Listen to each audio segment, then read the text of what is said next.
Аутизммен ауыратын әрбір адам бірегей және әрқайсының өзіндік ерекшеліктері мен қиындықтары бар.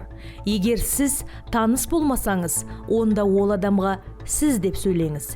Тіпті оның интеллектуалды дамуының бұзылуы болса да. Егер сіз адамның сөйлеу қарқынына бейімделу қиын екенін байқасаңыз, онда әдеттегіден баяу сөйлеңіз. Егер адам сіздің көзіңізге тік қарап тұрса, ренжімеңіз. Аутизммен ауыратын көптеген адамдар әңгімелесушіні тыңдауға және оның сөйлеуіне назар аударуға ыңғайлы. Аутизмі бар адамның көп қозғалатынына дайын болыңыз. Ескертусіз адамға қол тигізбеңіз, себебі бұл оның үрейлену деңгейін жоғарылатады. Адаммен тыныш ортада сөйлесіңіз. Қарапайым сөйлеңіз. Жауап беруге қосымша уақыт беріңіз.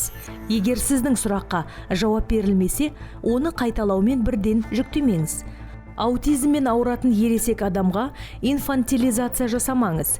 Сіздің ойынша, адам біртүрлі әрекет етіп тұрса да, түйілмеңіз. Аутизмі бар ересек адам, ол ересек адам екенін естен шығармаңыз. Егер адам сөйлеуді білмесе, сыпайы болыңыз, және онымен бірге еріп жүрген адаммен ғана емес, және онымен де жеке сәлем беріңіз.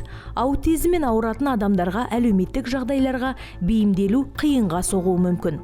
Мысалы, олар тым жеке басқа қатысты артық сұрақ қою мүмкін. Сіздің салмағыңызға, туған жылыңызға, пәтер нөміріне қызығушылық танытуы мүмкін. Мұндай жағдайларда сіз өзіңіз туралы жеке ақпаратты тек жақындарыңызға айта аласыз деп жауап беруіңізге болады.